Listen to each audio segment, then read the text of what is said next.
Hello, everyone, and welcome to Debate Night on Superpower Broadcasting. Tonight, I'm joined here with RidingTime. Thank you for waiting. We were just talking a little bit, getting everything set up before we went on air. RidingTime, your audio sounds fine to me. Does my audio sound fine to you, by the way? Oh, yeah, you're good. Okay, wonderful, wonderful. Just getting that set up. So we got some people in the chat and everything. We're here. We're doing debate night, and RidingTime requested a debate with me a little while back. We scheduled it and everything. If you out there are interested in debating me as well, shoot me a DM on Twitter. And we got, I think, 6 or 7 still in the queue right now, but I will get around in order to debating you as it works around our schedules. And with that, we got RidingTime here. RidingTime is he's somebody who's in the more anarchist sort of spectrum of things. But as we were discussing, he's not what you guys might be expecting. He's not here to basically jerk off Ace's ego or anything like that. So, but here we are. And so this is an unmoderated debate. We can do opening statements, but, it's more going to be a back and forth, questions, that sort of thing, to kind of see where we're coming from. So, but with that, thanks for coming on RidingTime. Feel free to introduce yourself and kind of make your sort of opening for, your sort of contention, what you're here to debate, that kind of thing. All right. Appreciate you having me, by the way. I'm RidingTime. Very small personality among anarchists. Very few of you are going to recognize who I am. Many of you have argued with me in the past, but you didn't think it was me. You thought it was someone else. Oops. Here's looking at you, Ace. That was me. Like half the time. As much as that's going to make me seem like some sort of like fifth columnist freak, that's not. I am an anarchist. If I have to own like a more specific label, I'd own the egoist label, egoist, agorist. I usually just say anarchist. I don't really like the adjectives, because frankly, I think the infighting is usually pointless. It's all just speculation, anyways. You might be asking why I admit to being that fly on the wall, why y'all were dunking on my alts all day for weeks and weeks and towering my troll accounts. Because frankly, I'm sick of seeing other anarchists become a bunch of like Instagram tier clout chasers. It's embarrassing. It's actually embarrassing. And not only that, but like, it's always the same thing. It's always like, it's either a troll or like some established neoconservative who's, I can promise you, whose mind you're never going to change by beating them over the head with these labels, or it's like some boomer. But it's always like, you're a war criminal, war bad, like hitting them over the head, attacking like one tiny facet of what they think and just not letting go, like this ironclad grip on the foreign policy argument. It's embarrassing. And then it devolves into like moral grandstanding and jokes that aren't funny at all. Like, Jesus, no one's less funny than an anarchist. I'm sorry, towers aren't funny. They were for a bit, they're dead. Like, frankly, they make me cringe. What else do we have? Oh, the source joke. Yeah, that was funny for about a day. Now it's not funny anymore. No one is less funny than an anarchist at this point. You got to be transgressive to be funny, and frankly, I think most of you are like the least transgressive people I know. I'm happy to say this to any single one of you. So you're just for clarification, you're mostly speaking to the anarchists of the internet right now, because I'm not sure how many are actually here. Everybody in the chat so far is like, not in that community, but we've obviously I don't even care. They'll watch at some point. So I'm internet gutter sludge. I don't have a platform, but now that I have a little bit of a platform here, I did this. Like, this is the entire point I'm trying to make here is Like that's my thing is I criticize my own, and here I am. I'm going to criticize my own. It's Yeah. embarrassing. No, fair enough. I think a lot of people actually found not only Ace, but the last guy I debated from the more anarchist side of things was unironic ANCAP. Even his own side said that it came across that he didn't do his research. When I asked him, well, how would your society defend itself from a foreign invasion? And how do you square anarchism with my view of human nature as inherently depraved? And he tried dodging it. He tried doing the Ace shtick of, oh man, I'm high right now. I'm like, okay, that's cool, but can you answer the questions? And then once I finally held him to account on that, he's like, nah, I ain't got an answer for you. And it's like, how can you so vehemently identify your online personality with this sort of worldview and then not even know what your worldview's defense of that is? Because there are anarchists that would come on that could actually give a cogent answer within their framework for why those things aren't contradictory, but he couldn't do it. And Ace had no interest. I mean, I'm told now that wasn't even Ace, that Ace was, it was not Ace. Okay. So then let's stand for the record. Ace still dodged the debate with me, basically. So whatever. What a loser. Anyway. He was arguing with me instead. What a mess. What a mess. Yeah, so this is the sort of thing that I think, just talking with you before we went off air, I got the vibes from you that we're probably, we're not going to have like a confrontational sort of thing tonight. This is probably going to be. And I don't believe in that anyways.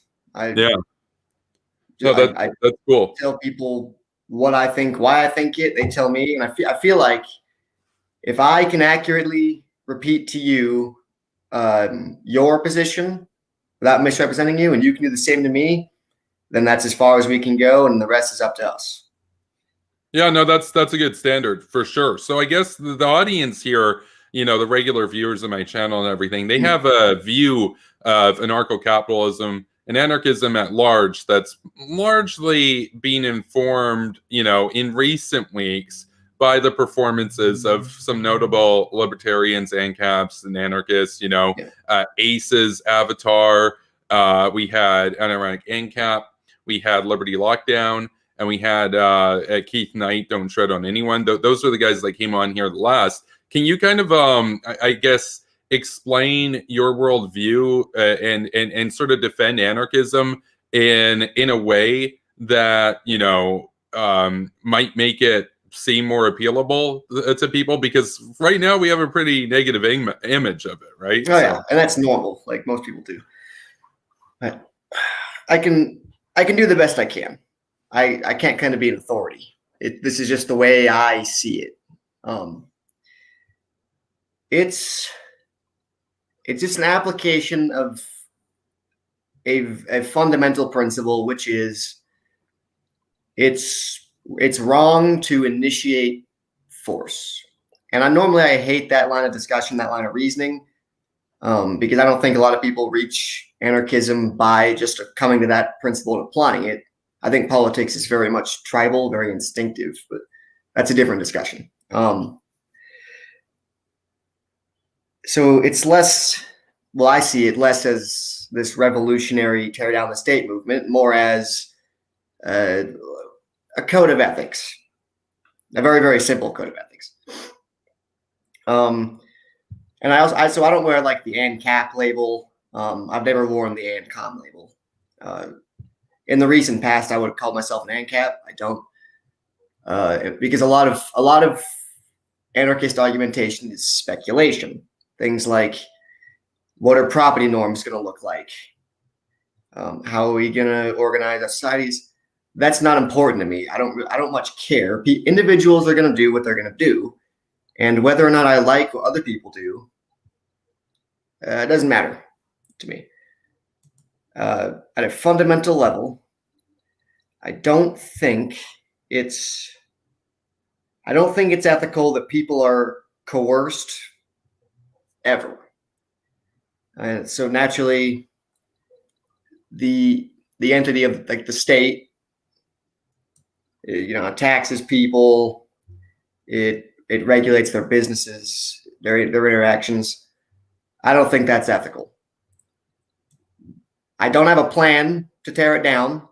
I don't know what it's going to look like post-state. The world's biggest if, by the way. I just have that fundamental principle that's wrong. That's not ethical. Okay. That should cover it. That sounds so brief, but kind of my whole shtick is that politics should be very simple. Okay. So perhaps that'll do. Yeah, I guess one sort of follow-up, I guess I'll ask two follow-ups. The first one will be kind of general from what, my community or myself would kind of direct from what we focus on here, which is foreign policy. And then the second one is going to be a human nature argument that I usually talk about. But the first one is, what would you say, though, to those that see it as our essential moral purpose, given the privilege that we were born into as Westerners with the capability to intervene? What would you say that it's incumbent upon us to protect those upon whom force is being initiated by tyrants such as the Ayatollah, Kim Jong-un, Putin, etc., that sort of thing? What would you say to the argument for humanitarian interventionism as an authoritarian sort of? That's a good question. So personally, the conflicts between states don't much interest me.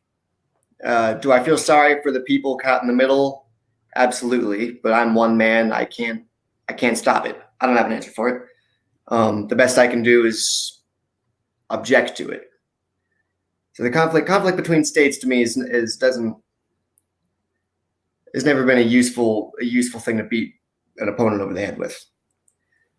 As far as maybe I might be running with this, but shrinking that down to intervening at a personal level, like if I see someone being attacked on the street, do I intervene?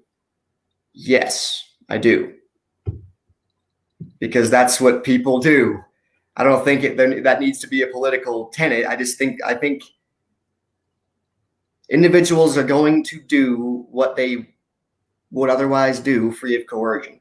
And I think most reasonably ethical people can be expected to help in a pinch like that. I don't think it needs to be some sort of enforced norm. Okay, I would argue to that, actually, extrapolating that up to the level. Obviously, I'm a statist, so I believe that, you mentioned how you're one person and you can't really do anything. That's true for me. That's true for you. But the good thing about the state is that you're able to pull together the collective efforts of potentially even hundreds of millions or a billion plus people together to affect something emergent that couldn't have been done by any one individual firm or household in that entity. I would say scaling up that ethics, though, if you now are a state and you see great suffering perpetuated somewhere, such as against Rohingya people in Myanmar, for example, or against the people of Syria that have risen up demanding self-determination and been slaughtered and gassed, that likewise, I think on a purely ethical basis, there's an argument to be made there for intervention. It doesn't mean you intervene everywhere at the same time, but it means that you have this sort of approach towards interventionism. And I would say, I don't actually consider it a political thing either. So like when AOC has come out with statements condemning communist China, I've given her huge credit. I've also given Trump big credit for striking the airbase that Assad used to gas innocent people. Now, I don't like Trump and I don't like AOC, but when they've come around on these particular issues, I've given them credit because I really don't see it as a particularly, I don't think that interventionism should be politicized. I think it should just be the default that everybody just says, okay, we can disagree about tax rates, but we all agree that human rights should be championed, that sort of thing. That's kind of like my view. Okay. And like through the I'm going to say statist, but I'm not trying to take a dig at you. I'm trying to be like, I'm being. Well, no, I am a statist. You can call me a statist. I own the label. Yeah, normally that's like a slur on my side of the street, but I'm not trying to bash you. Oh no, I get through a statist lens, I suppose there is an argument to be made for that. And again, but personally, the conflict between states it's not important to me. the conflicts are like so often political anyways, based on conflict between other states, based on actions that a state's taking against its own people, that you remove the bad actors, these things wouldn't happen, at least not so often. And again, like I don't claim to have an answer for every single incident across the face of the globe, because no one does. My other source of apprehension with intervention is it's so often used in a way that I think is very deceptive. Like, I doubt we agree on the validity of, say, Iraq having WMDs, Saddam having WMDs. Well, he did though. He not only had them, he used them against his own people. He killed in the thousands of Kurds with WMDs, for example. So, I'm not about to sit here and argue that Saddam wasn't like an evil man, but I don't think the reasons the state gives us for foreign adventures are honest. Really, they're dishonest more than they are honest, if you ask me. This isn't a hill I'm about to die on. I don't have all the facts and research, and frankly, this is a discussion where one person could have a study saying that Saddam did have these weapons, and one person could have a study saying Saddam didn't have these weapons, and we could throw their studies at each other. But okay, but they did find chemical weapons there. They didn't find nukes. The claim is often misinterpreted. Some people have it in their head. I'm not saying you do, but some people have it in their head that WMDs equals nukes or whatever. And it's like, no, it refers to chemical, biological, nuclear, or potentially even mass small arms. In the capacity of what Saddam had, yes. Was it what he had in the 80s? No. However, it was still formidable. It was still something that he was able to use to enact terror against either his own people or his neighbors. And additionally to that, I would argue that the defense that's often posited that, well, he didn't have like a fully functional WMD capacity the way that he did during the Anfal campaign is, to me, irrelevant, because that would be the same as, say, I've got a gun and I go and shoot somebody in, say, 1989 with it, but the cops don't catch up to me until 2003, and then they say you're under arrest for murder that took place in 1989, and we know the gun that you used and everything, and you say, oh yeah, but I dismantled part of that gun, man. It's like, you're still going to jail. You're still going to be tried for murder. Like, to me, there's no statute of limitations on genocide. You mentioned the reasoning for going in. The reasoning that was largely posited in the run-up to the Iraq War was Saddam's connection to Al-Qaeda, which is verified, his chemical weapons program, which is true, and yes, there was what some people would characterize as fear-mongering over a nuclear program. However, we knew that he was trying to get nukes. It was the Israelis that took out his initial attempt at it at the Osirak reactor, and yet a lot of the people that opposed the war in Iraq are not fans of Israel, when Israel is the reason that he didn't get nukes. I would say further, though, even if it were the case that the reasons that were given to go into a particular conflict were not 100% in line with the reality on the ground as it related to the material, say, military capacity of that country, oftentimes you have a fog of war, so you don't necessarily know everything. There's usually information asymmetry. And the second component, I think this is one big one that will separate, people that are more on the neocon side, traditionally, as well as just hawks in general, is this idea that, well, part of the state's duty is that if people are reluctant to see the need to address a security problem or a humanitarian problem, that sometimes it's the job of those that are in charge to play to what does motivate people to action. And that goes back to what Leo Strauss talked about with the concept of the noble lie. The idea that, yeah, sometimes you have to bend the truth a little bit, but that is in the purpose of a good at the end of the day. And that I would say that even if a government does lie to do a war to remove a brutal tyrant, the consequence of that removal of the tyrant is infinitely greater than whatever moral negative came from having to, bend things a little bit, especially if people were unable to allow themselves to see the grotesqueness of what took place on the ground. So it's not really a concern to me, at that point. So. Mm-hmm. Yeah, like I said, and this, I wasn't going to discuss foreign policy with you because I feel like everyone's done that, and foreign Okay, fair policy just enough. doesn't interest me. That's like so many other things. I don't have a dog in the fight. Which probably sounds strange. Like I spent uh, most of last year I was deployed to Iran. During when the airstrikes killed Soleimani. I was going to ask you about that, by the way. Wait, you were deployed to Iran or Iraq? Correct. Oh, Iran. to Iran. Persian Gulf, 26th Marine Expeditionary Unit. Oh, okay. Okay, gotcha. Okay. Well, yeah, no, thank you for your service then. I'm just one guy, man. It's fine. Well, no, but that's the thing is like, yeah, one person can still make a difference in the world, right? I mean, and that's the thing in aggregate. That's one of the reasons why I'm a statist is that, it is that pooling of resources together. It's that pooling of ingenuity and whatnot together of achievement that can make great things possible. I mean, I guess it is interesting, but I'll let you continue for sure. But okay.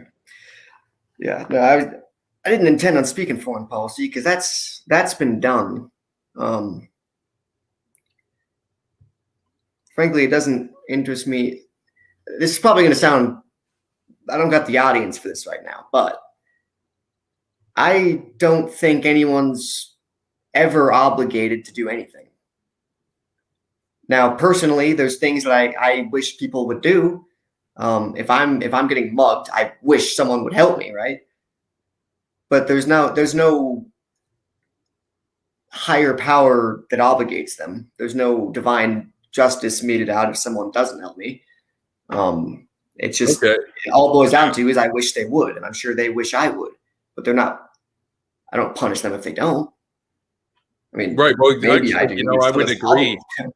Yeah, I would Um, agree on the international level. I've talked about this before, how the world system is anarchic. So, like, let's say the bad guys go in. Like, let's say Hitler was 100 times more powerful than he was in World War II. Then he would have won the world, and we'd all be, well, most of us would be dead, but are never born. But that would just be how history went out. Like, it's not like the good guys have to win, right? Like, if the good guys aren't willing to fight or whatever, the bad guys can easily win, right? Like so in that sense, I would agree with you that there's like no higher power that's going to come down and smite you if if the good guys are losing, and it's like you need some Deus Ex Machina in the movie to make the good guys win or whatever. It's like in the real world, if America was just instantly destroyed or whatever, well, then that's that. Like if you have the means to do it and you do it, it's like, okay, then that's that. My thing is I want the West to be the one taking wins and going out in the world and stuff, whereas if we don't do it, the Russians will do it, or the Chinese will do it, or they'll both do it, just as Hitler would have done back in the day. But I would agree with you for sure. Like there is no like if the bad guys come and invade you, like say you're Kuwait, but then the world says whatever, it's just Kuwait would not be a free country today. They'd be part of Iraq, right? So that's true. So yeah, they're hanging on there at the end of the Gulf. I think I've seen you say that before, that the world system is anarchic. Yeah. It seems so paradoxical. It's not a claim I want to repeat myself, but I know what you mean. Well, because like the UN is kind of what people think of as the closest thing to a world government, but the UN can't do shit. So the world is like between states, it's like the Lord of the Flies. Like each state is to their own. Like they can form alliances and stuff, but we've all seen that alliances can be broken. And if you go in and say like Russia went into Estonia and said, yeah, Estonia is part of America's alliance, but we'll straight up just completely nuke America if you come and help Estonia. There's a good chance that America would just say, okay, that alliance, we can compromise. You can have Estonia. Like, in other words, there's no world police that's going to come down there and say, oh, no, Russia's bad. Let's save Estonia. It's like, no, if America's not going to do it. And the League of Nations didn't prevent the Second World War in the same way. That's right. That's right. That's why I'm against the UN, against the League of Nations. I think these projects are silly, personally. Yeah, I was going to ask you what your stance in the UN was, because I didn't know. I was curious. Oh, okay. Yeah. No, I actually I disagree with John Bolton on that, because John Bolton said that you could take the top 20 floors off the UN building in New York and the world would be no better or worse off. I actually disagree with him on that. I've made the point before that if you took the entire UN building in New York and converted it into affordable housing, that the world would be objectively better off. So I want to get rid of the whole UN. So, that's my stance. Not something I expected to hear, but like, I could agree with that. Like, I don't see why we need to have a body that says, oh, and now what do the Russians think about human rights? Let's have Venezuela be the chair of human rights. Let's have Maduro in China lecture us on this. It's like, no, why are they there? NATO can do like everything that the UN that has done that's good. For example, like defending South Korea, that's because the Soviet bloc boycotted the UN then. So the UN was able to act like NATO. So I think NATO Council's got China and Russia on it. That's right. They have veto power. So I would dismantle it. I don't want to hear that for a reason back in the day. Yeah. No, they did it because they didn't want to do a third world war right after World War II with the Soviets. Because originally China, with their veto, by the way, in case people didn't know this, until 1972, that was actually the Republic of China, which is Taiwan. And it switched over to communist China. Before that, it was 4 Western powers and 1 communist power. And it didn't matter that it was 4-1 because that one can veto everything, right? So that's how it went. So yeah, kind of an interesting but like so many other things, like this weird holdout from the Second World War. Yeah, no, you said you wouldn't necessarily characterize the world system as anarchic, though. I have to think about that more. But what's important is that I understand what you mean by that. Okay. And it's an interesting point. I think that's unique to you. I think I've never seen that before. That point raised.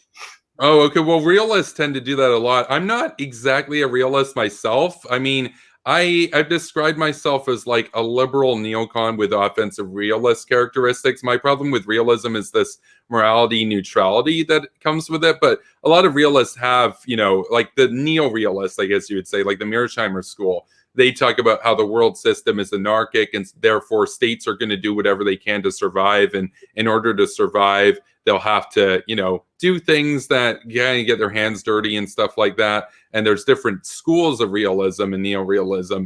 But I would say the thing is, though, most people in international relations would disagree with me on that. Even if they agree on it in theory, they'll say, like the liberals, for example, would say, oh, but you have institutions like non-governmental organizations and human rights groups and the UN that even though the world is anarchic, they instill values that deter actions, and they make states not want to do human rights abuses because then they'll get called out. Whereas I make the point that, like, okay, but institutions don't mean anything once we go outside the West by and large. And so, like, they have a point in civil Western society-ish that those institutions can have a force to induce good trade practices as opposed to just the UK and America constantly screwing each other over on trade. You actually do, even though it's chaos in the world, you can have order because people have some interest in a mutual relationship. But I would say that the problem with the liberals is that they view those institutions as having way more power to compel action than they actually do. And so I consider the world system to be, for all intents and purposes, anarchic once you're at the state level. Now, if you live within a state, your world isn't anarchic. You have a state that you owe allegiance to. But at the level of presidents and prime ministers and stuff like that, there's no higher entity. Like if one of them decides they're going to nuke the other and nobody else comes to their defense, oh, well, there you go. They lose. It's like, okay, now we move on. Like it's like the Melians and the Athenians. The Athenians said, look, we got a stronger navy than you, bro. We got a stronger military. And the Melians were like, no, it'd be wrong if you just invaded us and took our land and enslaved our women. And the Athenians are like, okay, that's cool, but we have more force, so we're going to do it. So they went in, they killed the men and enslaved the women, and that was that. And history moved on, right? So it doesn't necessarily mean that the good guys are going to win. That's what I mean by anarchic, is that there's no determinism to it. There's no higher power that you can call. And so in that void, powers are going to do whatever they can to, survive, basically. And so that's kind of what I see it. And that's one of my arguments against anarchy at a smaller scale level, is that the world being anarchic, we can see how terrible it's turned out. I'm not really a fan of what the world looks like today. My worry is that if you had an anarchist society, it would look like how the world looks right now, with all this chaos and everything, except at a lower level, which leads me to, I guess, my second point is, which has nothing to do with foreign policy, but just simply, how do you square having a society without hierarchy with, at least my view? I'm not sure if you would agree with this view, but my assessment of human nature is that, when it comes down to it, even if most of us are good people, the depraved among us will rule the day if there's no law and sovereign to compel them to obey authority. And so even if 99% of people are good people that wouldn't abuse an anarchic order, my view is like the 1% that are psychopaths they would ruin it. They'd be what everybody thought about the whole time, because they'd be the ones stealing everybody's money. They'd be the ones burning everything, that kind of stuff. So how would you square a society without hierarchy with what I would characterize as a depraved human nature? That's a really common question. And you're asking the wrong anarchist, because I have the most disappointing answer, which is I can't guarantee anything. And I won't. Okay. I don't know. I don't. No one knows. Anyone who guarantees anything is lying. That's dishonest. Which is why I think I appreciate your honesty. Speculation that a lot of the discourse isn't useful. But the majority, this is kind of tropey, but the majority of your interactions throughout the day require without you being threatened by any sort of higher power. And the vast majority of people aren't violent. They're not trying to dominate their neighbors. They're just doing the best they can. No, I would agree with you. I think as a rule, that's generally correct. Is most people operate and do perfectly fine within whatever system they're a part of. They're not. Now, it's the claim that like a couple psychopaths could say it's always like, they're going to raise an army and take over and everything. Well, like I said, I can't guarantee anything. No one knows. Like, disappointing answer for other anarchists. But we don't know. It's speculation. And anyone who tells you they do know is being dishonest. They don't. Okay. But I don't see the incentive for that. I don't. Because I guess my problem the best I could do is carve out this landmass, and at best, I by force take control of all these people, and I can somehow keep them within my borders, and they're gonna pay me taxes. They have to stick around to do that, And at worst, I've made a bunch of people actually hate me. A very real possibility that they're gonna fight back at some point. I don't see that. I don't see the incentive, because I think things are better for people without that. So it would take someone with some serious institutional clout and some real charisma to get the material and the manpower and even want to do that. I don't think it's that realistic. Well, like Thomas Hobbes laid out a thought experiment in his book, The Leviathan, where he went over what he termed the state of nature, which was a society without any hierarchy or anything. And he described it as essentially being, life there is nasty, poor, brutish, and short. And that in that war of basically all against all, where everybody's, basically just trying to survive and having to sleep with one eye open because there's no police or anything, that right. People would come together around whoever was just, strong or charismatic and make them their king and beg them to be their king, to have some order, and say, we'll obey you, but you have to protect us from the chaos, that sort of thing. And so you mentioned how it would take how it would take, a psychopath or something raising an army and whatnot. My argument is kind of our human nature is such that we would naturally cluster around that because the alternative would be so much worse. So you mentioned that you couldn't necessarily say that how it would turn out or whatever. And I appreciate the honesty there. But I guess my question would be, what would happen if you tried that and you ran that experiment, and say you run that experiment, say 10,000 times over, and in, say, my view of it is in almost all of them, probably at least 9,800, if not all of them, the result that you got, life was worse than life in a society with a state. Would that change? Would that no longer make you an anarchist, or would you still see it as salvageable? Because like my sort of view is that it would be a very unfortunate existence to live in personally without a state. And I can humor that. I'm honest enough that if the world's biggest if the walls ever came down, there's no state on the planet anymore at all. And it did turn into like this just dystopian hellscape that people describe in detail to anarchists all the time. I'm honest enough to know that, okay, I got something wrong. Like I feel like if I'm not an ideologue, I'm not wedded to any one idea. I've come a long way to get where I'm at, and it's because I'm very willing to say that, okay, I got something wrong. I'm wrong.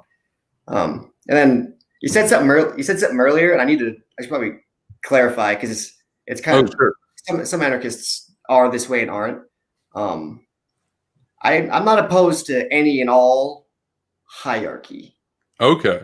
I'm opposed to a coercive hierarchy, or hierarchy that involves one person forcing their will on another person. But there's hierarchy everywhere. You're never going to get rid of that. Like post state, you could. There's a 100% chance you could still have a manager at your job. I'm not saying you need to have a manager at your job. You can be on a commune doing your commune thing. Doesn't bother me. But people kind of fall into hierarchies anyways. I'm not trying to abolish hierarchies. I don't think that's possible. And I don't think that's a priority. Like once no one's being coerced, I don't care what you do. If you don't think if you have a relationship with someone, you don't think you're being exploited, then I'm not going to stop you. Personally, I might think you're being exploited, but it's not my business what you do. Okay. That's a good question then, or that brings up a question, which is that, I debated Keith Knight, for example, who's a voluntarist, and, he doesn't believe in coercive hierarchies, but, I didn't exactly get into this conversation with him, but based on, his view, I'd imagine he'd say something to the effect of you can have hierarchies in an anarcho, and he's an anarcho-capitalist. He would say you can have hierarchies and stuff, but that they're based on voluntary economic arrangements and whatnot. I guess I'm not like a socialist or anything, but I know that some socialists would argue that is still coercive. They would say, well, there's still somebody who has money and somebody. So that's a bit of a split. That's a bit of a disagreement among anarchists. Okay. And finally, I learned the term for it. Determinism. So it's like ANCOMs and like the more left anarchists are usually the ones who are against all forms of hierarchy. Yeah. A determinist is someone who says, and maybe I'm not being charitable. I'm not a determinist. I despise determinism. I'm going to try to be charitable here, though. A determinist is someone who thinks that, post-state, their property norms and their any hierarchy beliefs need to be enforced. So if they think that the relationship between, I cringe to use this language. I'm not a socialist, or I'm not a Marxist, but like the capitalist, the bourgeoisie, and the worker, they think that's an oppressive relationship, so they want to stop it. Whereas I'm not a determinist, so if both those individuals consent to that relationship and they don't think they're being exploited, it doesn't matter what I think about it. I'm not going to stop them. I can sit there and whine about it, but once I act to stop them, now I'm the asshole. Yeah, no, I guess I'm not making this argument, by the way, because I'm not a Marxist or anything. But just for fun, what would you say though to one of the more Marxist sort of anarchists that would say that, well, those people live under false consciousness? That would be their retort. I'm not saying I agree with that, but you know, Yeah, that's what they would bring up.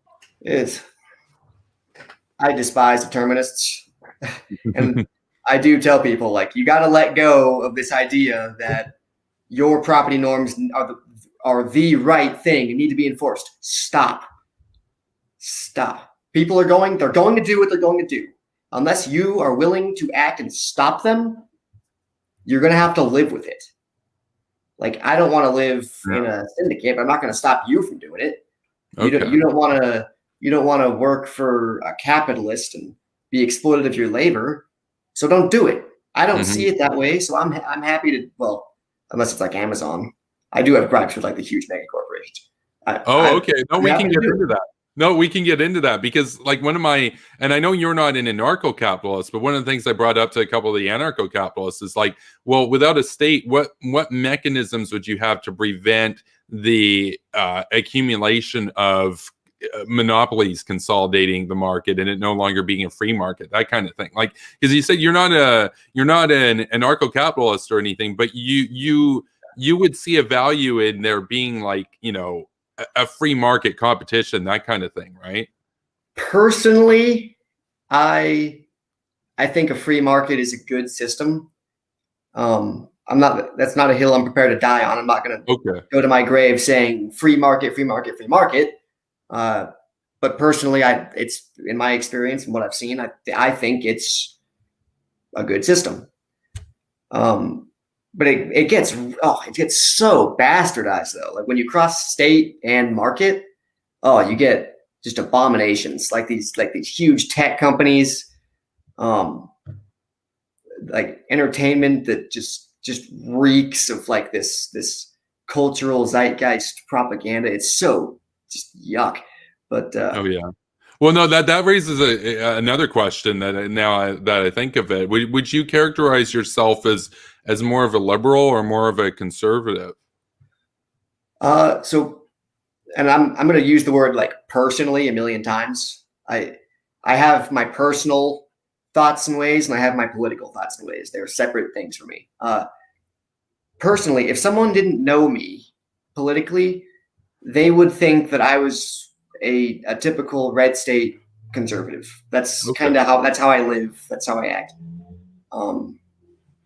That's who I appear to be. So, and I definitely like, I kind of came down like the right side of the chute into anarchism. I call myself like a center anarchist now. But I came from the right side, sliding down. So I was a conservative, then I was a libertarian, and then I for a long time I was a minarchist. And then finally, I jumped that last little hurdle, and I was an ANCAP. And then, as I saw all the baggage with like the term capitalism, so much baggage, and the kind of the futility of defending any sort of enforcement of property norms. As I loosened my grip, I slid kind of just into this general anarchist thing. So the two labels that I can still wear and not feel like I'm betraying myself would be agorist or egoist. Probably egoist, because egoist almost seems less like a political philosophy and more like a personal one. No, it's interesting because at least people that I've interacted with that have ascribed, the term egoism to characterize them, they've usually been pretty far left of center. That's my experience, but maybe that's just like, a limited experience. I didn't really know that there were too many people, right of center, I guess, and then of course the whole right left thing is a bit, subjective. It's only useful in that people know what you mean when you say it, but you can't make like hard and fast definitions with it. No, that's true. For sure. Yeah. No, well, that's interesting for sure. I mean, every other anarchist that I've debated in the run up to our debate tonight was, definitively pro-capitalist, essentially. And that's interesting that you said that, that you don't necessarily like, you're not going to die on that hill. What are I guess some of the issues that, because I know you mentioned the big tech thing, for example. I've expressed my discontent with big tech, for example. Like, I'm a content creator here. I see firsthand the censorship that goes on and stuff, for example. What would you kind of say is, you mentioned some of the cultural zeitgeist stuff, and then you mentioned big tech and everything. So like you're opposed to like big monopoly conglomerates, that kind of stuff, probably, right? Correct. I don't like them. I find them really, really distasteful. I don't like what they do. I can't claim to have the hard and fast solution to preventing monopolies, but I know I can say, probably authoritatively even, that without the state's assistance, these things wouldn't have half the scope that they do. And honestly, I think it's a bigger problem than we recognize, because once they snowball into a certain size, they can thwart that free market. They can prevent any sort of competition. They have the clout, that's a question that I've contended with for a very long time. Like, I don't have an answer for how do you stop these things from snowballing. All I can say for sure is that the problem would be a quarter of the size it is now if the state wasn't in bed with these tech companies. And it's only going to get worse as they grow and consolidate this cultural, this grip they have on the culture. It's not a good thing. What would you say, though, that if there was no state, that they'd have even less antitrust measures taken against them, and I'm not just talking about tech companies, I'm talking utilities, I'm talking all this sort of stuff, that the economy by and large would become characterized by basically one firm in each sector, and it would all just be a monopoly everywhere. And the only competition would be over generations, not in any particular time point. Right. You basically seem to be implying that no state would be conducive towards more competition. I would argue that the hand of the state, if done well, is actually what holds the free market from becoming a monopolist nightmare. Yeah, and this is the question that this really, really kept me on the minarchist fence for a while. And it's still something that I'm really thinking about, because it's hard. We've never had these huge corporations, but the fundamental difference between these huge corporations and the state is that these huge corporations, at the end of the day, can't force you to buy their products. They can relentlessly advertise to dystopian levels, but they can't force us. Not yet. Give it a decade. I'm sure I'll be wrong on that count. But so they represent a problem, a bad one, but they haven't quite reached the point where they can force themselves on us. I still think that no state lessens their impact. Not necessarily. I don't think you could probably still make a Facebook-sized tech company post-state. I'm sure someone could do it, but you wouldn't have that leverage to shut down competition. You wouldn't be able to relentlessly propagandize for net neutrality and keep your grip on the bandwidth. Layman's perspective on, but I'm aware enough of what that was. So the way they're at now, they can use the state to really block out competition. Post-state, they would have to physically stop you if you were actually determined to compete. And I don't think that's going to fly. What then do you make of the argument? I'm sure you've been asked this many times, but it's a classic one. What do you make of the argument that basic infrastructure such as roads and whatnot would be woefully inadequate if there was no state there to basically maintain it? Like, do you think that a voluntarist sort of society, or one, like, I guess that's probably a good descriptor, a society without coercive hierarchies and a state, do you think that it could maintain a big infrastructure that would be conducive to industry at large, just above any particular firm's interest? Yeah, I'm sure they could. One thing, this is a trap that a lot of ANCAPs fall into, is they want to say that once you get rid of like all the taxes and the regulations and the bureaucracy, Mhm. that things like the economy and quality of life are just going to skyrocket. Yeah.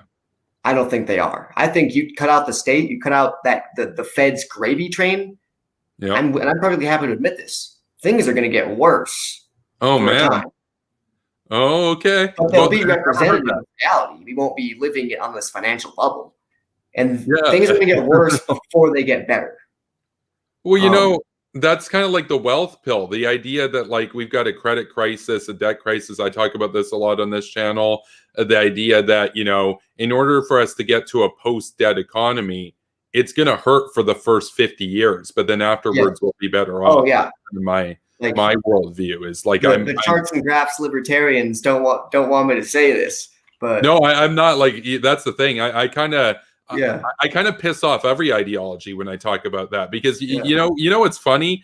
Back in the day, maybe it was just with who was pissed off by me at the time for various reasons.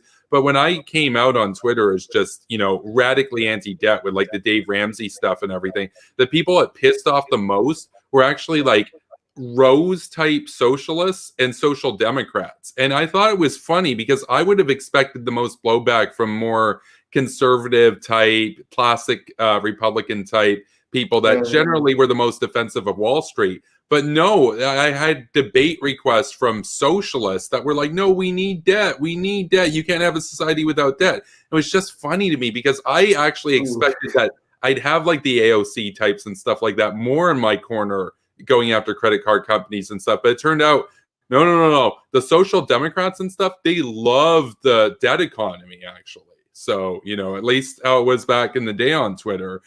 Those people ignore me now. We had a debate with one of their I guess like arch figures, Liz, back in the day, and she was just flabbergasted. She's like, you can't have a society without debt. We've always had debt. What do you mean? And I'm just thinking, like, I want to improve society. Aren't you supposed to be this revolutionary? Hill to die on. Dead. It was funny. It was because like now I sound like the revolutionary. I'm not. She claims to be a socialist and stuff, but like it's just weird. Just weird.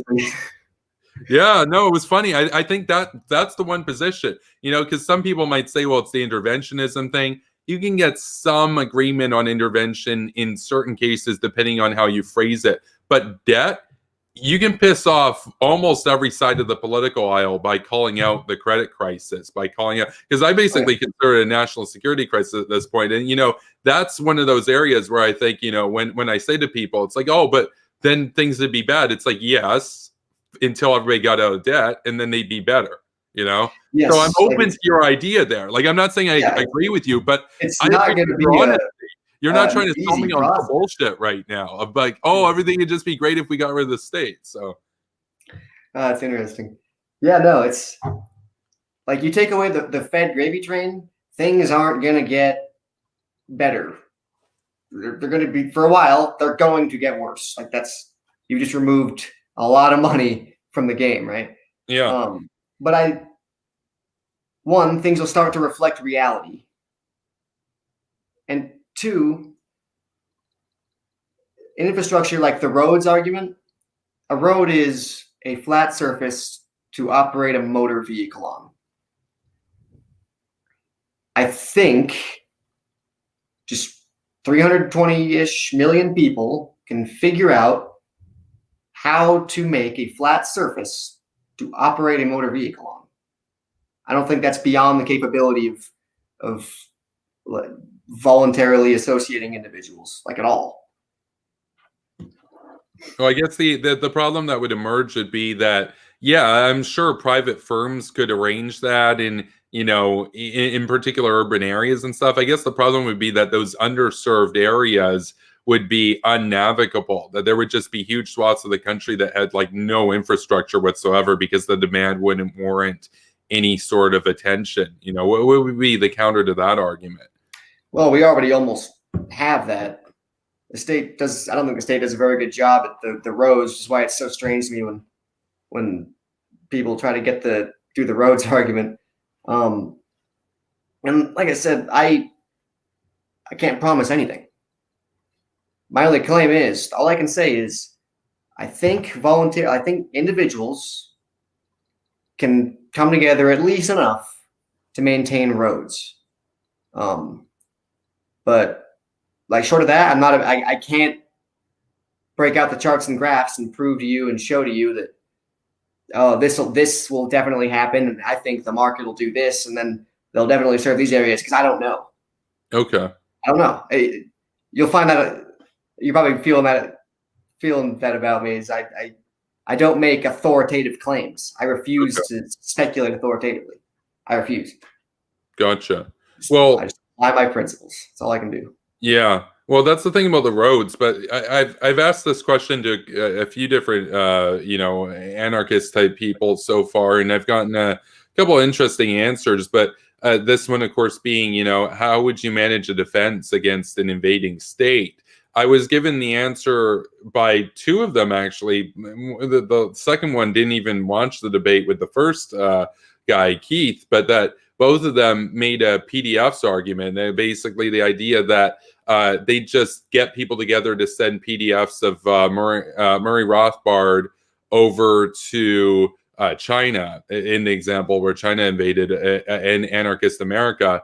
And then the people of China would read Rothbard and become anarchists. And I'm like, what do you make of that argument? That is the kind of anarchist. That is the kind of person I despise. The read more theory hack. Nuh-uh. Someone actually told you that we're going to tell them to read theory to win the war. Oh my God. Well, yeah. Well, that's the thing. He said that he would email people in China Rothbard, and my response was, well, even if I gave you that Rothbard, I unironically has the correct way for humans to be. Even if you started reading the document, you could be disappeared in the night in China for reading it. And two, I live in a free country and it's unconvincing to me. So, like, I agree with you on the theory thing. So your defense isn't send them theory text. No, it's not. The way I see it is optimally I hate how idealistic this sounds. I'm not an idealist, but for anarchism to be achieved, it would have to be a global thing.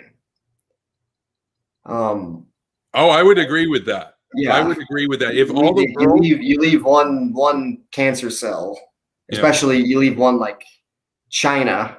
Yeah, I don't think that's conducive to success.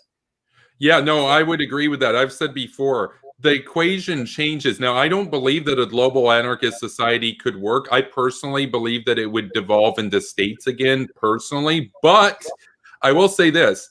It would have a fighting chance at actually working if everywhere on the surface of the world immediately became anarchists simultaneously. Then it might work. It could potentially work. Maybe. I still believe that human nature would lead it back to state order, but short of that, it could actually have a chance at lasting.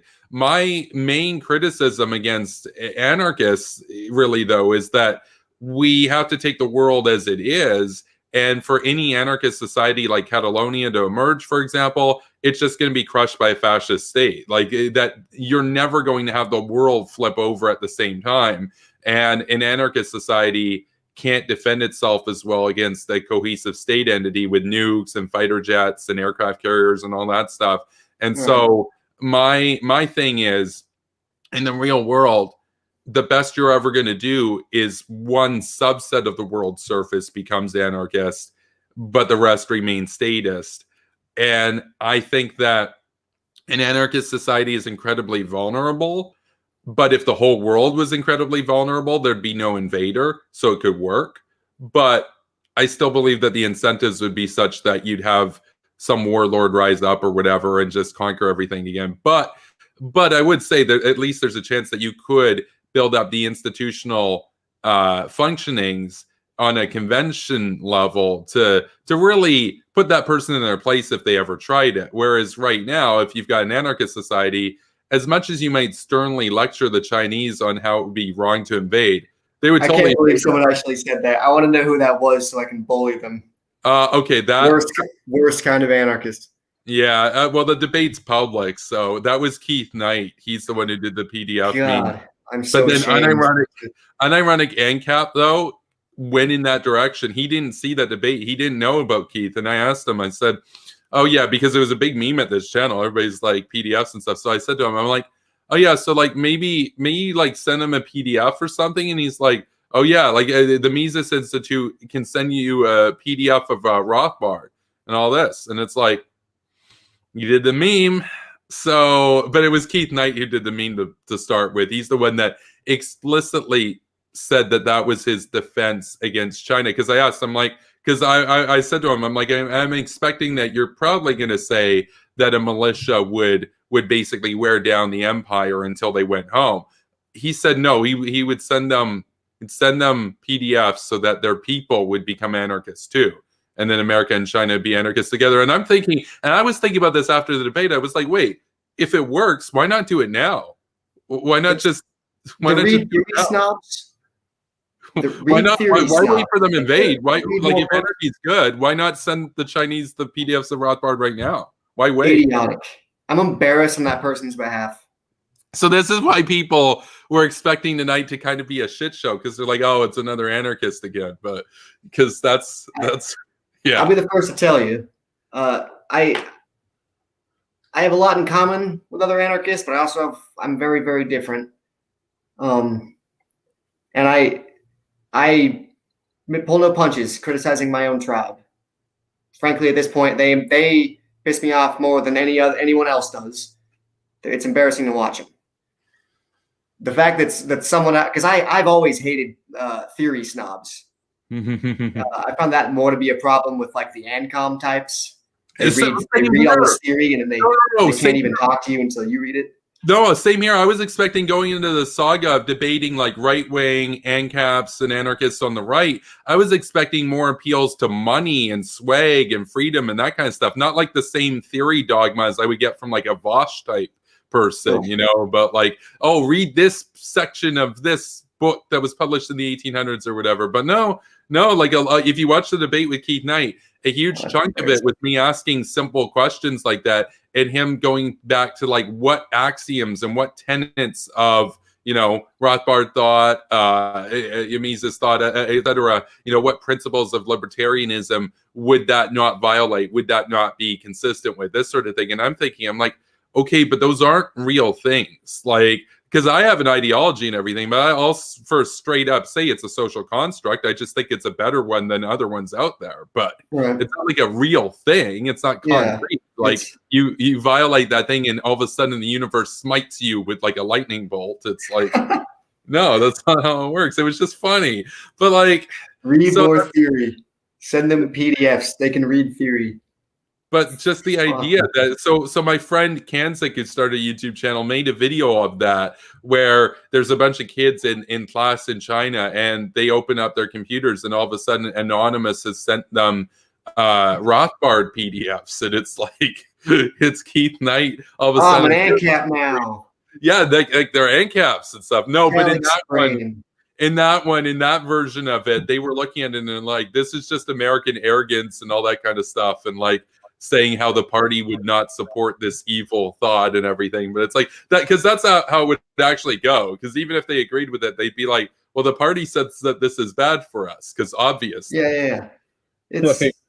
That's a trap and so now you're going to get me to soapbox, because half the reason I came here is to bash on my fellow anarchists for being but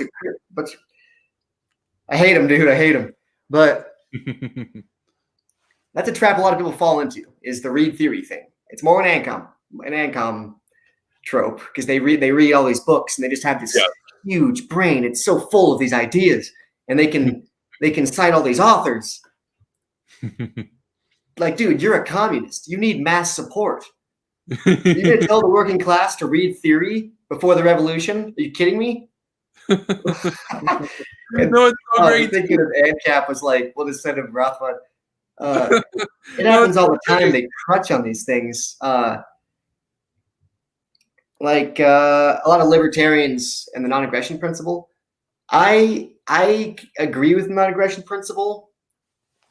I think it's a good tool, and I think it's definitely a good way to get people thinking ethically. But a trap people fall into is they think it's like this ideological trump card. It's Excalibur in a political debate. I have the non-aggression principle. Like, dude, people are going to differ on what they think constitutes aggression because people are going to differ on what constitutes property. A Marxist-Leninist isn't going to think it violates the NAP to violently negotiate with your boss. Yeah. To euphemize. Like, that's not the NAP because he was exploiting you. You're just defending yourself. That's right. They would say them hiring you is an aggression, basically. Yeah, exactly. So the NAP is a good thing. I think it's a good tool. It's a good stepping stone to get people thinking like ethically, get their principles in order.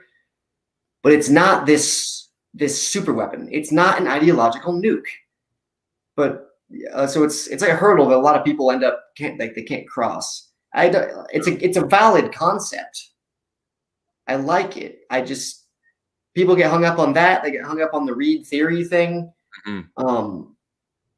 It's a waste of time. Like, yeah, fundamental principles. Yeah, apply them, and when you see a conflict, adjust the principles, or keep thinking about it some more until smoke comes out of your ears. Politics is easy. It's easy. It's Reed theory things. It's not good.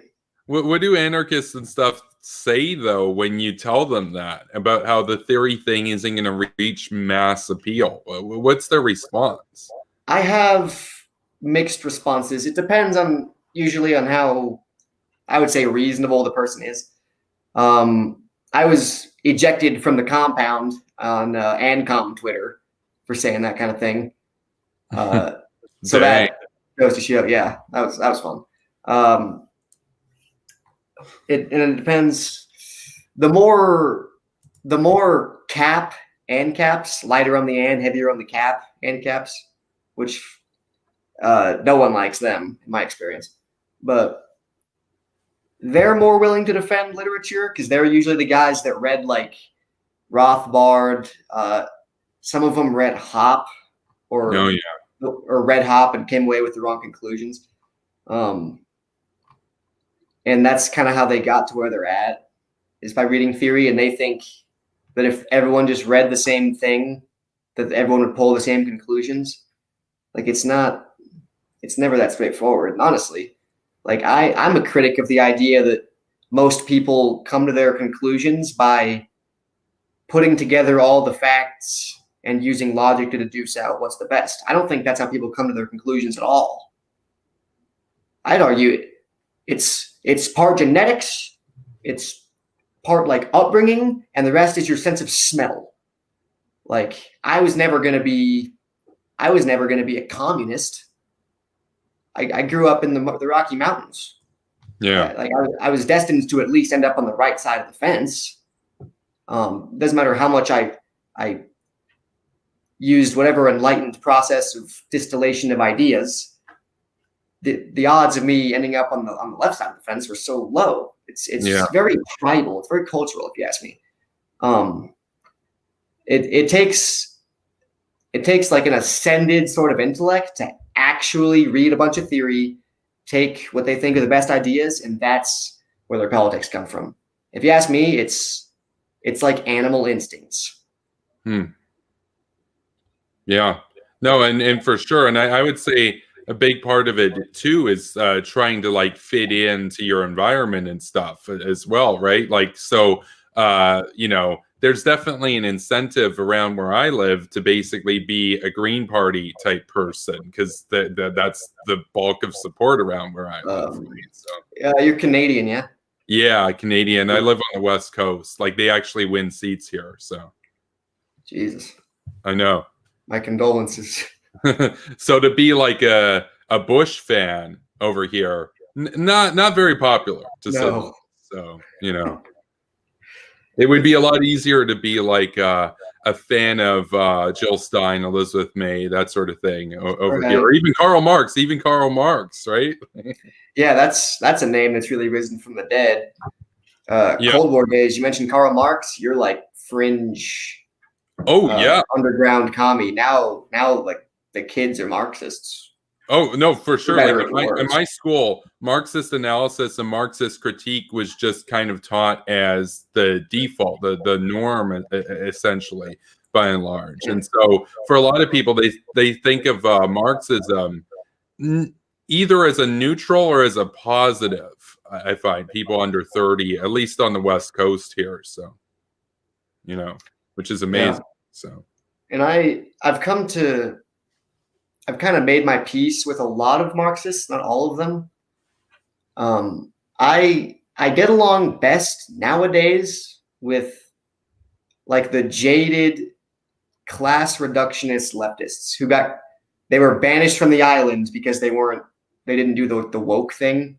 Okay. They stayed true to like the Marxist thing and they became class reductionists.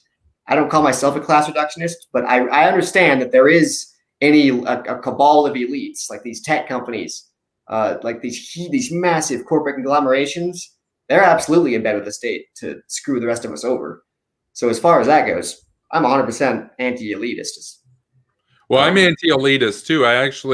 There was a huge Hawk versus Hawk battle that happened about a little over a month ago here. There was a guy, McCarthyist, Machiavellian imperialist, who was this neoliberal elitist. And he and I just a heads up, there's a little bit of feedback on your end. So just for clarity's sake, not sure 100%, but basically, he was an elitist, open elitist, and I'm an anti-elitist, and we were at odds. And it came to light the racist stuff that he was saying, and he regarded retail workers as filth and all this kind of stuff. And we had a debate, and by the end of it, I mean, he left in such disgrace after being exposed, as somebody who basically hated black people, etc., that he had to basically leave Twitter at that point. And so it's the sort of thing that there are elitists out there, and they, by and large, they have a contempt for working class people and generally minorities. By and large, is the angle that I get from it. So and he himself was not white, but he had the white supremacist type memes and stuff and everything associated with it. So it's like referring to black people as cotton pickers and how basically that's their place was the essence of it, right? So that's what I get from the elites these days. Like, I'm not a fan of Zuckerberg. I'm not saying Zuckerberg's a racist or anything, but yeah, what you talk about with big tech and everything, there is an underlying sort of thing there where, yeah, I mean, I've talked about elitism before. I think elitism is a cancer. I believe in a meritocratic, equal opportunity type system. One of my favorite presidents, for example, in the U.S. is Harry Truman, and he had a high school diploma, so he wouldn't be seen as legitimate by these elite type figures. They're like, "Oh, did you go to Harvard or Yale, bro?" It's like, what does that matter? Ivy League rule. Yeah, that is ridiculous. That is toxic, because then what happens is that consensus becomes the norm for everybody. And it's like, well, they're really biased by hundreds of years of institutional, I would say a bubble, basically, where they think they're the best and they think they have all the answers. And in reality, most of the times they don't. Most of the times they actually have, contempt for working class people. It's one of the reasons why, why they support the carbon tax, for example. They had, even if they don't personally hate working class people, they're so far removed from the bubble of working class Canadians in particular here, that it's just inconceivable to them to take their interest into account, and that's the base of their country, right? So yeah, it's really, they're flagrant about it, and I'm surprised it doesn't bother people the way it does. Like this intellectualism, this elitism.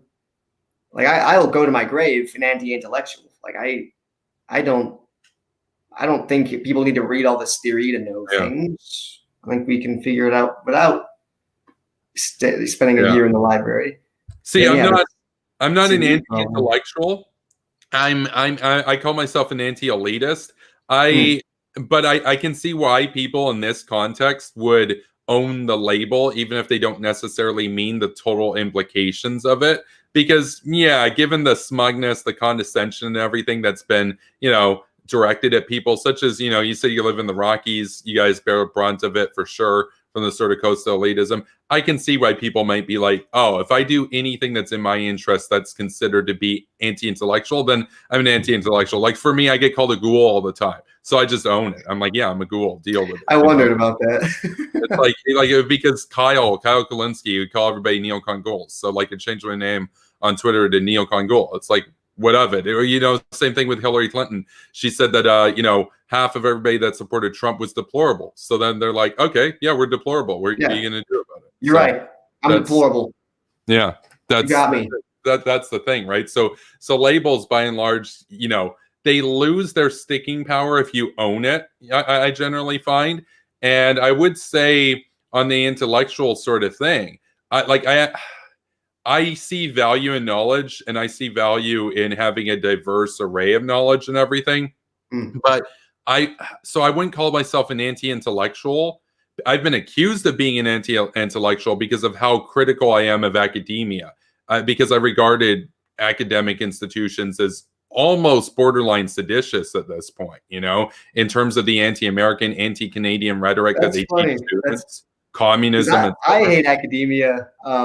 Whether or not they're seditious doesn't really matter to me, but like Noam Chomsky is a prime example of this, where he's like, if there's a dictator out there that hates America, he'll take their side, and all the professors will call him their darling. It's like, and they get taxpayer money to do it. He kind of fell off the Marxist wagon, from what I understand. He said something recently or somewhat recently that was totally like he had swallowed the woke psyop or something. Well, he still denies, to my knowledge, he still denies the genocide that the Marxists did in Cambodia, for example. Like, he still defends Pol Pot, No. He's Kissinger as the bad guy in America. Like, I'm not a fan of Kissinger, but he sees America. That's something that shocked me when I started getting into more like, I'll say it, more like radical politics is the genocide denial. It's common. Oh, it's super common, man. I thought it was just like a tanky thing when they say like they either deny the Holodomor or I guess the kulaks deserved it. Yeah, people were saying that. That was shocking.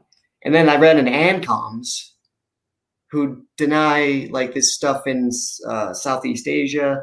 That's right. And I can't believe these people are. They deny. You know what it is. No, you know what it is. RidingTime. I'll tell you what it is, because I see this on BreadTube and stuff, where it's oftentimes something that they don't have that much historical knowledge about, but usually they will admit that the Holodomor happened and it was bad, and that's because they're usually fighting the Stalinists on their side, and they don't like them. But the reason why they give a pass to the genocide that the communists did in Southeast Asia, it's because America was basically aligned with the Soviets against the fascists, but those Southeastern communist systems were anti-American. So as long as you're against America, they will defend it. Whereas when Stalin was an American ally against Hitler, so therefore they can call it out. Like, their blind spot is they're fine with recognizing a genocide if it takes place in somewhere that is aligned with the U.S., like, and the Soviets and America weren't allies when the Holodomor took place. They were actually, that was even pre-Ribbentrop Pact, but you get the idea that at least the Soviet Union and America got along at that time. And America had tens of thousands of engineers working for Stalin and stuff and whatnot, and Ford was an admirer of Stalin. So they were kind of buddies. So these Vosh guys and everything can recognize, oh, well, this state that America was working with did the Holodomor, and that was bad.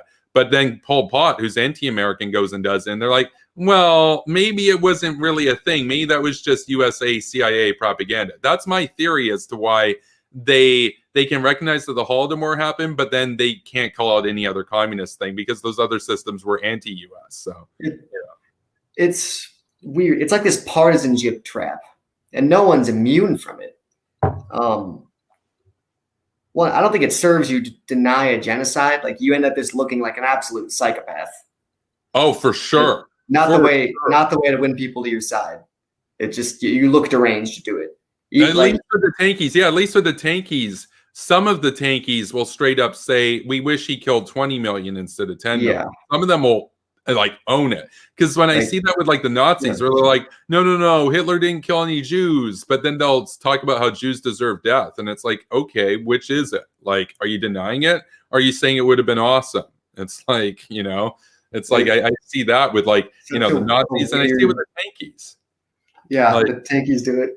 And, like, and the Saddam people do it too. Like Christopher Hitchens talked about that with the Saddam people. They're like, no, he didn't gas the Kurds. But like, goddamn, somebody needs to gas the Kurds, man. They have it coming. It's like, okay, which is it? Like, obviously, you support Saddam. It's like you support what he did, all this kind of stuff.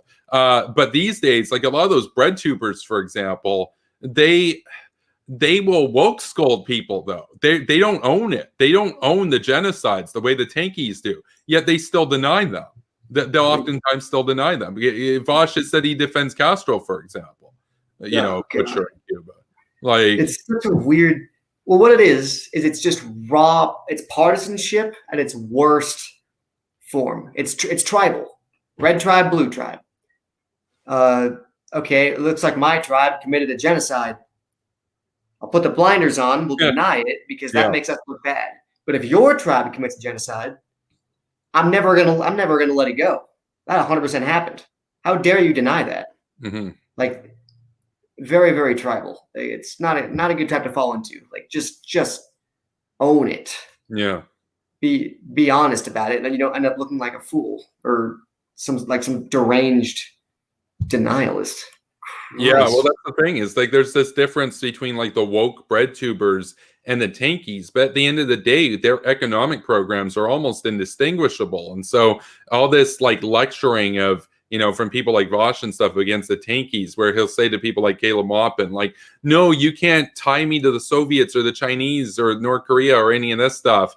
But then you ask him about Cuba, and he'll defend Cuba, which is funny because they're also dictatorship. But but of course they didn't kill as many people because they didn't have as many people to kill. You know, simple-minded stuff. But they're in a big heated thing right now where it's the woke sort of you know, what I would say is kind of like communist. Some of them are like I personally would consider Vosh a tanky because of his defense of Castro, for example. He's not a Stalinist, but he's still tanky. I don't know what Vosh is. I cannot label him. I think he's just an idiot. Like, I didn't say he wasn't. I did say he wasn't. I think he's just an idiot. I watch him. I've said before, I watch him because I used to watch Young Turks to keep up with the leftist center talking points and stuff like that. Yeah. And you know, I guess far leftist center is a better term for it. And now they're so boring, I can't even watch them anymore. So now I watch Vosh because at least he's entertaining, so I can get their talking points from him. I can sympathize with that.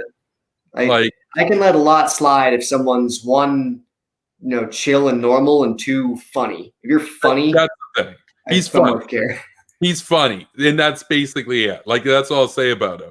Is like the reason why I'll keep watching him as opposed to other, you know, far left type channels on YouTube to see what their talking points are. They're all going to be more or less saying the same thing. So I might as well watch one that's going to be entertaining while I'm doing it. That's my attitude, because I don't agree with what he's saying most of the time, but I'd rather watch him than like who else is out there? There's like this Hakeem dude. You got a lot of these really just dry and boring theorist type people. Vosh is Hassan Piker, but he's like so stupid. I can't imagine taking him seriously. I can't give him watch time because of what he said about 9/11 and Dan Crenshaw. Like, and Vosh has said some bad shit too, for sure. But Hassan Piker, he didn't even apologize for it. So like, I don't want to support his channel. I'd rather give the time to, because for me, like, I'm a YouTuber and people say, oh, it's just one viewer or whatever. It's like, you ask me, would you rather have 30 watch hours in a month from somebody or not?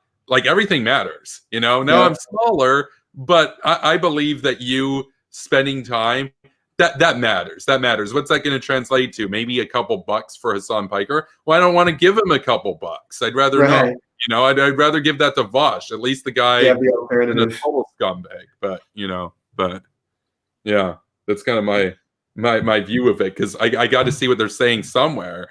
And it's kind of funny. Like, you mentioned that last reductionist sort of thing. I did debate a Nazbol on here about a couple months back, Uncle Thomas. You found a real Nazbol? Oh yeah. Like he man. Yeah, Where'd Uncle you dig Thomas. him up? I've never met like one that I thought was real. Well, Where'd he no. come from? Okay, so how did he find me? Oh, that's right. He found me. I think he must have found me from Pierre Trudank's video that he did on me, because Pierre Trudank is another one. He's not so much of a Nazbol, more like a syndicalist communist tanky. But Uncle Thomas is a really conservative communist, and he'll say things like, well, I'm a socialist, but if I'm taking the mask off to people, I'll say I'm a Nazbol. He was a Nazbol, and actually he and I kind of had a similar conversation of what we're having. It was cordial, it was polite. We laughed a couple times and stuff. It wasn't like super heated like some of the ANCAP ones that I've had or whatever. Even though I probably disagree with Uncle Thomas on more than even with the ANCAPs, honestly. But I've been so embarrassed lately about the freaking my people. No. But Uncle Thomas is one of these Nazbols, and like I was watching a couple of his videos, and he was kind of explaining how like he was a communist, but he wasn't woke, so he became a Nazbol based on it and everything. And in a sense, I could kind of see him as like almost the opposite of where you're almost coming from, because you're like against the state, where he sees the solution as like radical state intervention. Like he's not. At least he's honest about it. Like he's not trying to make it sound like he's not one of those fake small government conservatives. No. He's props for the honesty. Yeah, no, he's straight up like defends Stalin, defends Mao, defends Xi Jinping, that sort of thing. Haven't seen him defend Kim, but I'm sure he probably would defend Kim too, based on that. But yeah, so. I have seen people do that. Yeah, but no, he was actually fun to talk to, and he did a video a little while after that, even though he disagrees with me and his audience thinks I'm like basically like a Jew, as if that's supposed to be like a slur or whatever, which like I'm not even Jewish, but like that's when I get to. Yeah, which is funny because like I'm not Jewish, but I've got big ears, so therefore, I mean, they couldn't go with a big nose; they had to go with the ears. They bust out the calipers in your skull. Yeah, that's straight right. Phonology on you. Yeah. The thing is, that Uncle Thomas guy though, he did a video a few weeks after that saying how he thought that like my community was going to be the future of YouTube, and he felt that the Nazbols and the communists were basically dead and didn't really have much traction, and he thought that basically, he was seeing this resurgence of like young sort of like liberal hawks and neoconservatives and stuff, that he was thinking like, we're eventually going to have a big sort of following on YouTube and whatnot. And the thing is, maybe it's cyclical, because of course I think he's right. But I think one of the reasons for that is that, people get tired of intervention, and so they want to leave before the job's done. But then people are going to get attacked again. Another 9/11 might happen. And then you'll see a resurgence to our side of people that want revenge because the Taliban wasn't taken out in its entirety. And by the time you pull out, then they attack America again, or attack whoever. And I know you didn't really want to talk about foreign policy too much. I usually wind up bringing things back to foreign policy because it's what I focus on. Well, but I haven't watched your debates with other anarchists. I watched the Ace one.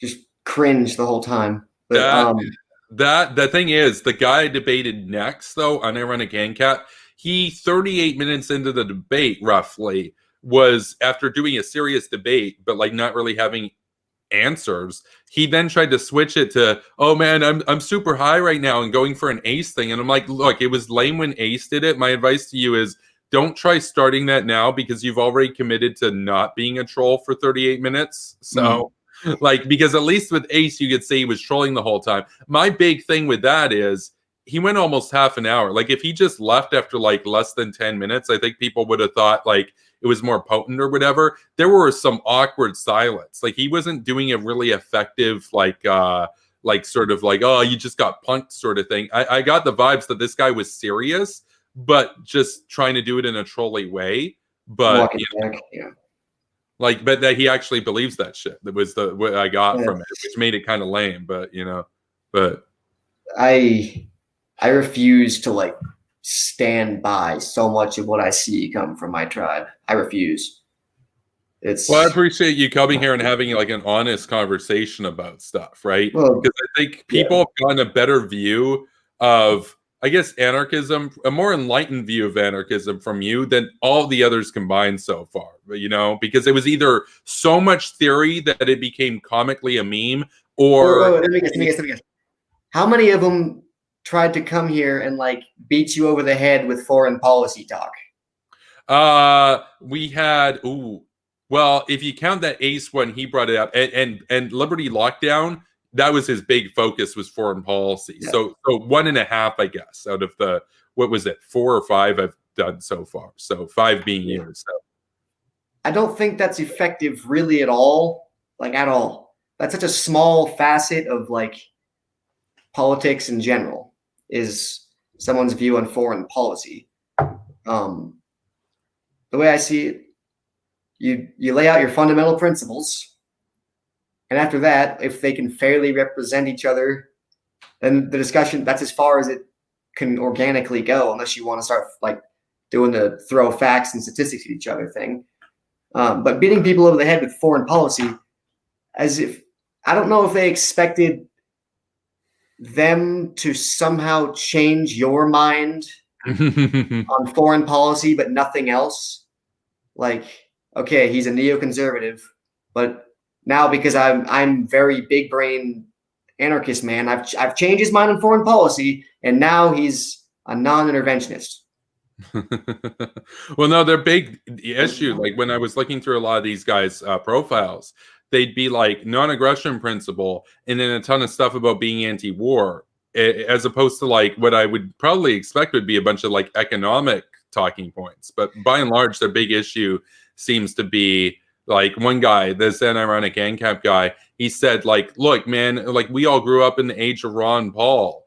And I'm like, and it became a big meme in my community because it's like, who was president during the age of Ron Paul? Oh, that's right. Bush, Obama, Trump, and now Biden, all presidents during the age of Ron Paul. It's like, wait, Ron Paul. And I asked him, I'm like, wait, but that guy's a nobody almost. Like, what kind of thought does he have? And he's like, well, he increased the growth of the liberty movement. And I'm like, so you guys went from like 1% to 3%? Is that it? That's why we're the age of Ron Paul right now?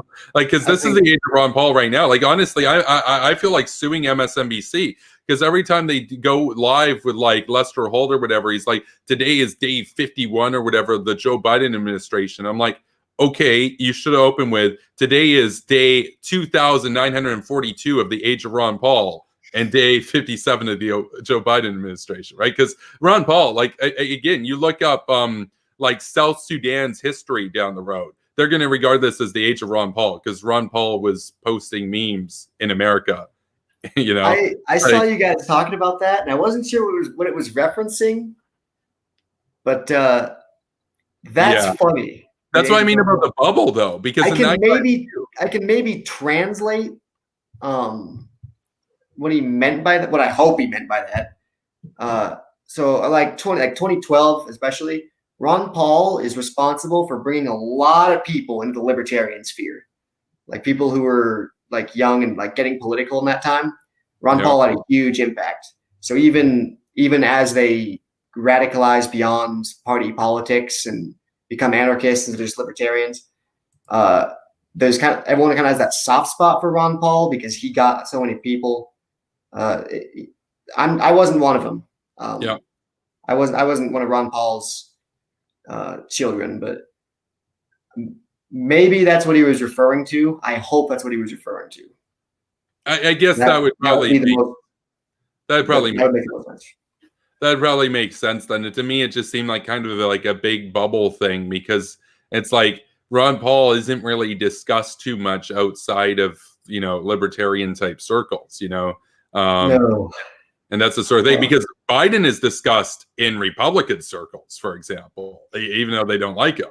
But Ron Paul isn't really talked about unless you're like a fan of Ron Paul these days. But, you know, that's why it became kind of a meme. But because I would think if you're in the age of somebody, even if you hate that person, that's like with Trump. You had Trump derangement syndrome, right?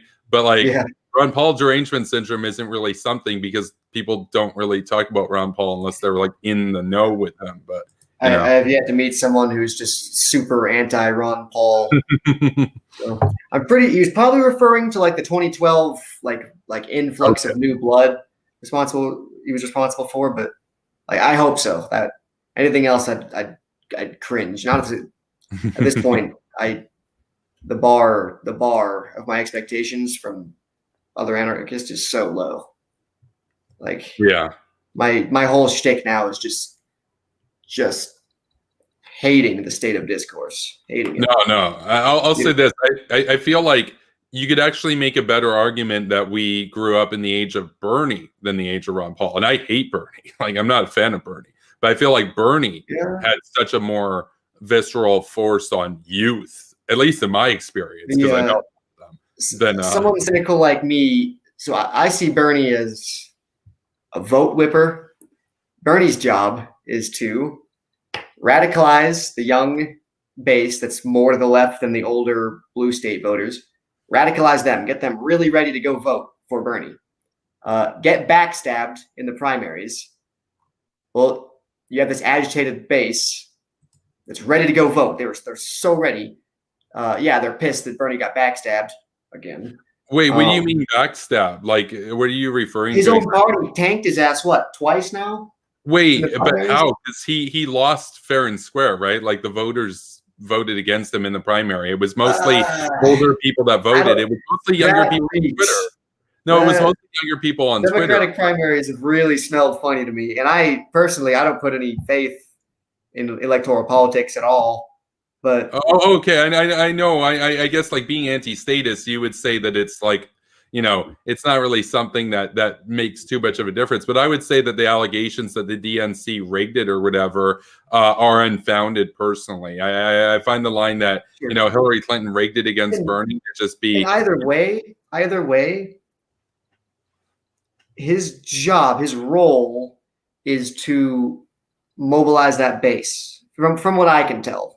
I'm coming at this from like a cynical outsider's perspective. But he's not a part of the party, though. He's an independent, right? Like, he doesn't work for them. He actually hates them. He sees them. He endorsed Clinton that first time. That was funny. Bernie got his lifetime appointment to the cuck shed in 2016. No, that was pretty funny. She firmly, kicked his ass there and everything afterwards. Yeah, no, I think I'm not a fan of Bernie. The thing about Bernie is I think one of the reasons why he did that was just that he's not a fighter. Like, he's not a Republican. He was just going to bow down. I don't think he needed to be paid or be in on something. He got bullied off the stage by like these shrieking activists. No, but I think he's an unassertive dude. I just get those vibes from him. I don't think he's somebody who would stand up for himself. That's why he endorsed her. So. And I feel like I've gone back in time because I've kind of dropped like the partisan and arguing like against politicians, but it's nostalgic. Bernie is like that, like your cookie cutter redistributive politician. Yeah. And it makes me sick to my stomach to watch because not only is he saying, all right, we're going to tax you more, but we're also going to give it to other people. Oh, and by the way, we're probably going to hyper-regulate like your businesses too. I don't like it. I don't vote. I can sympathize with people who vote for like harm reduction. Like if I was going to vote, I'd probably vote libertarian, or I'd even go lesser of two evils because I don't want death squads taking my rifle. But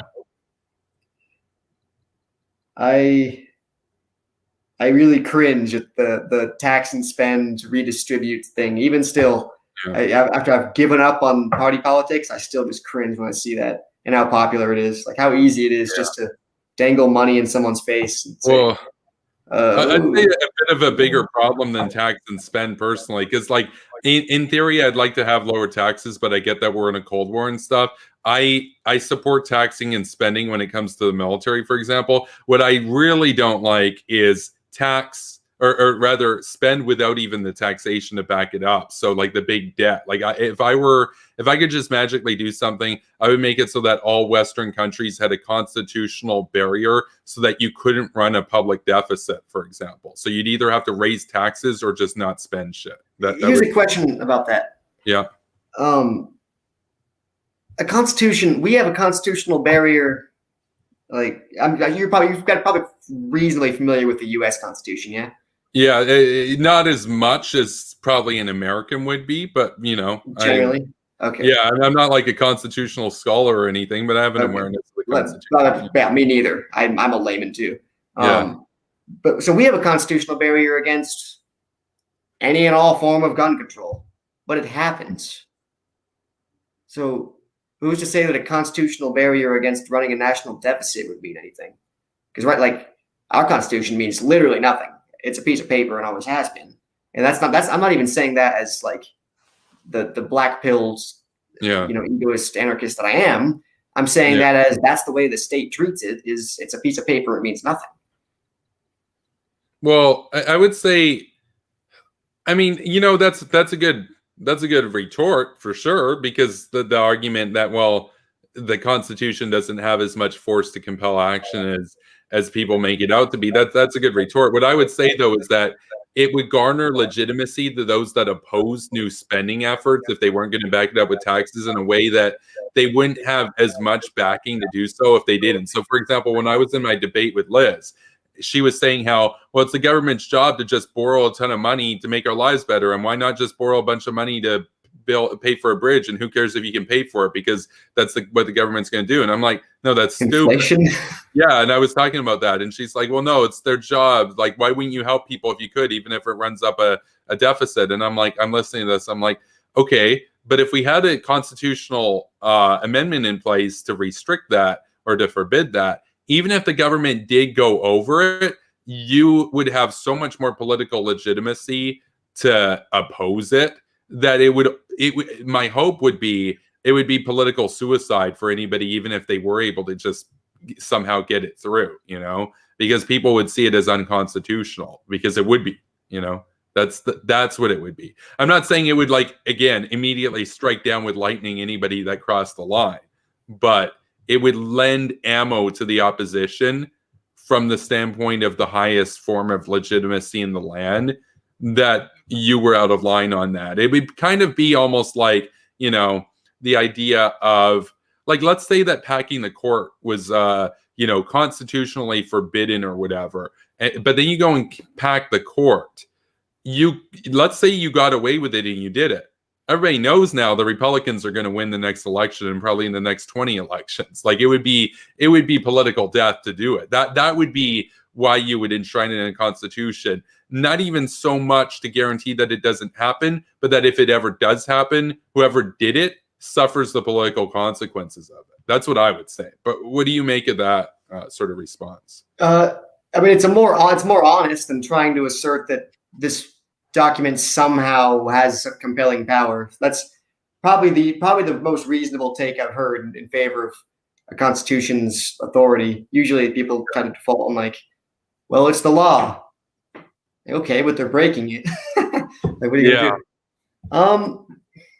Because, like, you can break the law, right? It's just that there are consequences for it, right? It's correct. like with this. You could break it, you get voted out. It's only a law insofar as it can be enforced. So when the government breaks the law, I can't punish them. I can vote, but, like, if they're all doing it, which they're all doing it, then what is the law? No, I get that. By the way, I support the Second Amendment. I wish Canada had, like, a firm Second Amendment type thing here. I think that would be better. Like, Trudeau's really backing down right now. Being disarmed. And I think that idea, there's something to that, but after so long, once the political culture is definitely changed, it does change. It stops working. Like, no one that's taken seriously is out here saying there needs to be no gun laws in the U.S. That doesn't happen. income tax. Like no one with an audience is out here saying get rid of the income tax. I just These are all debated things a guy that are part of the 12,000 documents. 12,000 followers though who argued that taxation was theft. What's up? Oh, I just debated a guy who had like 12,000 followers on Twitter that said straight up all taxation is theft. So. Yeah, and you know what? He probably says that like 500 times a day, and nothing's gonna happen. Yeah, that's like half of ANCAPs for you. Taxation's theft. Taxation's theft. Taxation's theft. Like, all right, now what? Great, you're being stolen from. Now what? Like, yeah. Jesus Christ. That's I alienate my peers for being this way, but at the end of the day, like I feel like as an anti-authoritarian, unless you have a plan for mass support for actually like fighting the machine, the best you can hope to do is just not be a sucker. That's the best you can do. Okay. Well, we are coming up on the 2-hour mark, so I do want to wrap this up pretty soon. But if you've got like closing remarks or anything, and you can also feel free to let the people know where they can follow you and everything, or if there's anything else you want to bring up, feel free. I'm not gonna plug my Twitter because, frankly, I enjoy being anonymous. Okay. Gives me more time for antics, but. Closing remarks. I was going to come on here and just like yell at anarchists and tell them they're being stupid. They've gotten a little better recently though, so I don't. And honestly, this has been fun, so I'm no longer all wound up like I was. I'm trying to think if I should call anyone out that I got. Ace. Sizable percentage of the times that he was just dunking on someone, that was me. Wasting your time, bud. Like, do something real. Do something real. It hurts to watch. Whoever's watching, like, die mad about it. I don't care. I'm telling you this, like, to help you. It's embarrassing to watch. And a lot of these people you're arguing with are trolls. I've confirmed this. I entered their ranks and I asked them, and they said, "Yeah, we're trolling. This is funny." I was like, "You're right. It is funny." And then I trolled you, and then I got banned, and then I did it again, and I'm still doing it. Like, die mad about it. At one point, for like 12 freaking hours, I had triple digits, like butt mad anarchists I had replying to me because I was role playing this like Reagan conservative boomer, just hysterical. Like, everyone knows this person. Wait, what was the at, if you don't mind sharing? Because I might remember the name. The last half was all numbers vomit, so I can't give the exact one. Okay. But the name of it was United We Stand, no spaces. Oh, okay. I don't remember that account. Okay. This was some time ago. Okay. Just going hand. I responded to like 100 people. Just every single freaking response. I responded to every single one. It was exhausting, like a 12-hour project. And like they were doing like the tower thing back when the tower thing was still kind of funny. And they were doing the normal, well, you're a coward if you didn't enlist and this and that, falling for an obvious troll. The idea was that I was an obvious troll. When they asked me if I enlisted, I said, no, the National Guard kicked me out for being colorblind. Like, convenient, right? But and then I was so tired of it. Like, this is exhausting, that I posted pictures of myself saying, "Hey, I'm a troll. I gave my actual ad. Like, stop wasting your fucking time." And I expected that to send a message, because I did this because I was tired of seeing anarchists fight with trolls, and I was tired of seeing them like get all morally outraged over like some normie stating an opinion that the majority of the country agrees with. Like, this is the world you live in. You can't be having these knee-jerk reactions to the way everyone else thinks. You're the fringe. I understand that and work from there. But all I got in response was cope. All I got was cope. It's okay to argue with trolls because it helps us hone our arguments. No, you weren't making arguments. You were like crying. Ha, coward. Ha, why don't you go join the army? Ha, like cope. Nothing but cope. Or well, I knew you were a troll. Like, no, dude, I read every single response. You all responded to me just shrieking. You did not know I was a troll. No one intentionally feeds trolls. Cope. I thought that would be the end of it, but they want to fucking cope. So I'm happy to embarrass as many people as I want. Like they have lost my sympathy as far as this cheap clout chasing goes. It hurts to watch. I'm tired of it. I'm very tired of it. Just chasing clout, like Instagram influencer tier level discourse. Oh, man. Hey, check out my new dunk on this this warmongering boomer. Oh, everyone look at me, repeating your opinions back to you. We got this guy here. Nevermind says I got duped by this account. Dude, everyone did. I lost so much respect for so many of you.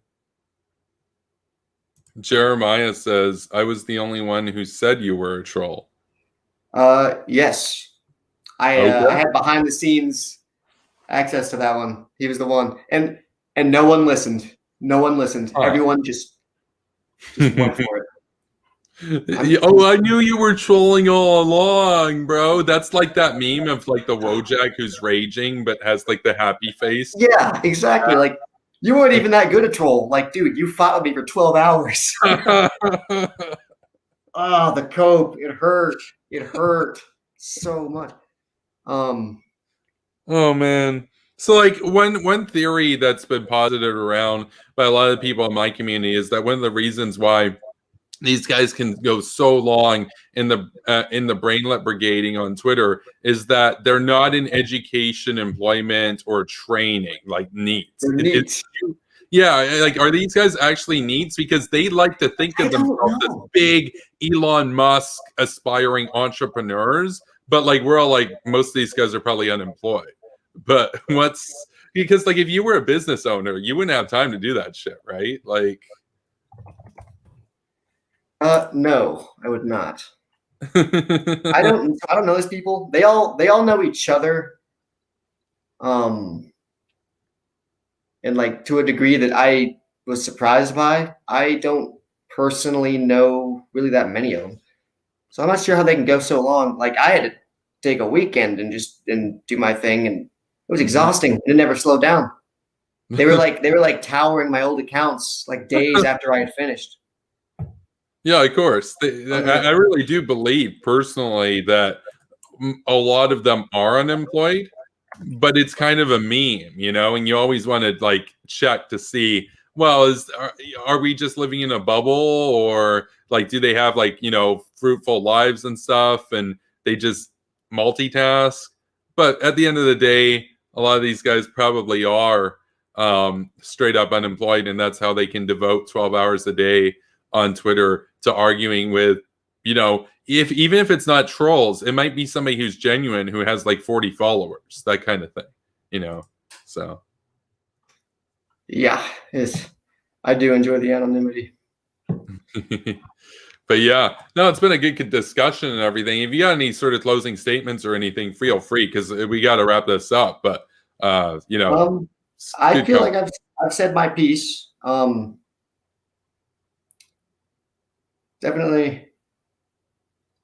I didn't expect the anti-elitism, not from you. That was a surprise. Oh, really? Okay, cool. Because I mean, we kicked out somebody from our community for being an elitist, racist piece of shit, for example. So nice. You know, but you wouldn't have seen, right? Like nobody has time to keep up with every community or anything. I'm just saying straight up, I despise elitists.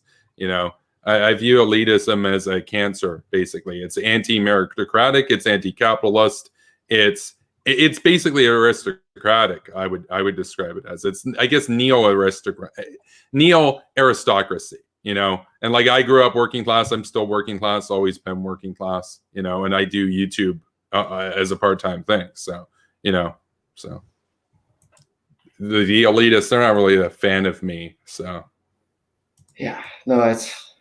They don't think I belong in, like, what did that guy say? He said, quote, Kevin Castley filthed his way into neoconservatism, for example. That's what he said. Did what now?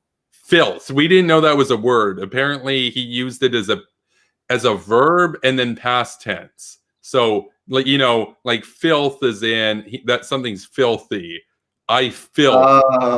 It's stupid. He was a dumbass, but yeah. And by the way, he was an unemployed elitist, which is funny. So, but yeah, no, I'm a very anti-elitist kind of guy. I think, by the way, any interventionist movement, if you want, like, if you're out there and you're interventionist and you think the way to do it is to disregard the culture, to disregard popular opinion, and just rely on some think tanks writing papers that's what's going to give you traction, you're wrong. You're never going to be able to do nation building. Even if you could, like, I got no hate for the think tanks. There's some good ones out there. I like American Enterprise Institute, for example. But even if you could get, say, a war or something from think tank lobbying, nobody's going to stay enough time to nation build. It's just going to be a short thing. Like, you have to have a cultural sea change.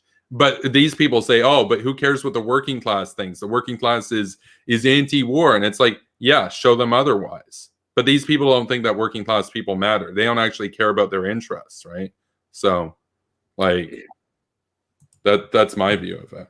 So that's why they don't like me. That's why I don't really get along very well with most of the neoliberals, for example. You know, there's some cool ones out there, but they don't really like me very much. I'm a protectionist, that kind of shit too. So, you know, but. All right. Well, I've probably peeved a lot of my own people by not foaming at the mouth and yelling or something like that. Yeah, no. This was the best. I'm just happy to be here. I'll talk with anyone. Don't care. Yeah, no, this is the best one. This was the best of the anarchist debates that I've done so far. It'd be cool to talk with you again on, like, a different subject or something. I mean, you said you didn't really want to talk about foreign policy too much.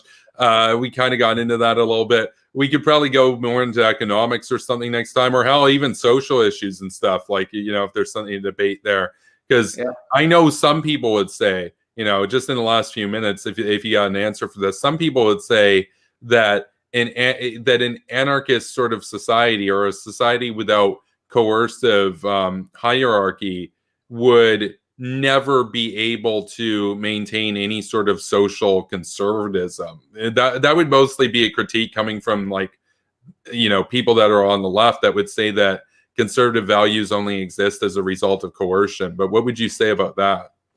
I think conservative values are, at least in part, naturally occurring. It's possible for a culture to really combat them. Like, our current culture isn't really conducive to them at all. But that's a separate topic. And then there's non-coercive means to preserve a culture. Like, religion, as much as, like, there's a lot of anarchists who, like, despise religion, and I say, like any institution, it has its ups and downs. But that's definitely a tool you can use to preserve whatever values you're looking to edify.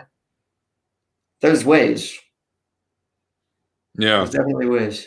That's the thing, is, like, I know a lot of people in that sort of sphere would regard religion just as an institution, as a coercive sort of thing, right? So, like, for me, like, I'm agnostic atheist, but, like, obviously if it is proven that there is a religion that's out there that's actually true, then yeah, it would make sense to be a part of that religion. But until I see evidence of that, I'm like, you know, I'm agnostic towards that. But some people would say straight up, though, that the institution of religion just is a thing, is a coercive entity, you know. But at its fundament, it's not, because they can't force you to stay. They can, yeah, they can guilt trip you and tell you Yeah. you're going to hell, but they can't. They're not, unless they're some deranged, cult. You're not at gunpoint to stick around if you don't like it.